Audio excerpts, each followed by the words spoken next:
Okay, good afternoon, ladies and gentlemen. My name is Gian Klainguti, and I'm here to present Birom. It's a game that my uncle invented, sitting over there, a long time ago, and I think I'm really in love with this game. It's really is a passion, and why is one of the reasons is it combines the best aspects from chess, backgammon, and Go. These would be for chess. It's a logical game. You can think a couple of steps in advance. From backgammon, it stays really exciting till the last stone is played. And from Go, the neutral territories, or I call it common ground. But now let's go back and look a bit of the history. This is my uncle, Juri. He's an inventor, a painter, a writer, and an artist. And he thinks a lot. And in the 80s, he was totally into games and puzzles and games. And he was thinking about this one thing, but he couldn't bring it out. And then one night, he was lying in bed, full of sweat, and he had the vision. Pam, he had it right in front of him. He woke up. These are these patterns. He woke up, cut it out, and there you have. That's Birom. That's how Birom happened. He had this vision, and everything came together. He thought about it a couple of years, and now everything came together, and it was actually playable. He put the game together, played it with a couple of people, my cousins, and so on. And I would like to give you now a short overview of the rules. Everything's formed around this red central stone called Birom, and it's neutral. Now, and it's always the center of everything. So, in a way, it reminds me of Switzerland, because it's also somehow neutral, there's red. And now, standing on here on a red stage, something also with TED, I don't know, maybe you had that envisioned as well, I don't know. But in any case, back to the rules. You have two-player game. One's yellow, the other one is blue, and they're both trying to surround the red stone. Now, that gets really difficult if two people are trying to surround the same stone. And that's why you have points. Points in the matter that nobody is able to surround the red center stone. The points come in handy, and one counts at the end of the game who has more points. Now, there's one other little trick, is surrounding your opponent.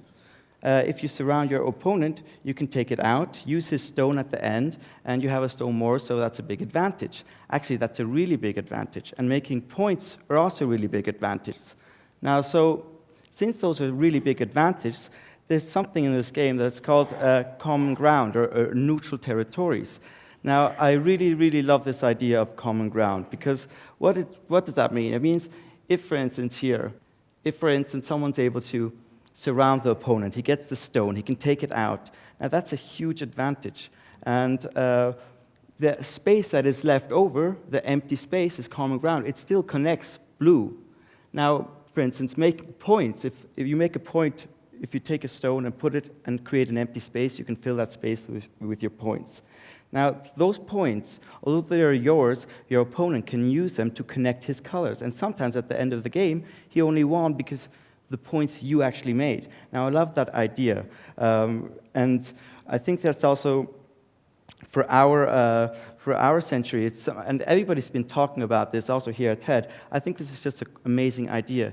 If you are able to create a real advantage for yourself, you should make sure that everyone around you also get an advantage. And I think if everybody would do that, and we would really implement it in this century, then we would have, a much more sustainable place to live on. Now, going further, these simple rules here in this game create really, really crazy patterns, complex patterns. And it's really funny, because every time I play this game with someone else, like if I played with a banker, it's going to be a very organized pattern. Now, then I play with my uncle, he's an artist, and the patterns get very crazy. And with everyone one plays, it really shows something about the people you played with, and every pattern is different. Now, here we played a Birom with lots of stones, and since every pattern is different, I started thinking, okay, every time I play this game, I'd love to take a picture of the pattern and upload it. And I hope that maybe afterwards, when we go, we'll be playing Birom at the end of the show. Anyone who's interested in the game can sit with us and play around, and everybody who beats us will get a real copy of this game, a limited thing. And I think this game is really, if everybody, it's going to be available soon. I don't know yet when. If everybody would just take a picture of the pattern they create, they can upload it, they can name that pattern after themselves, and I hope that at the end, after 50 years, maybe we'll have decoded all possible formations of the patterns physically. That's a really nice thought. So last but not least, I would like to say thank you to everyone. Thank you for letting me present this game. That's been, he created it in the 80s, and it's been locked up in an archive over 20 years, and now, today, it's been presented at TED. Thank you very much.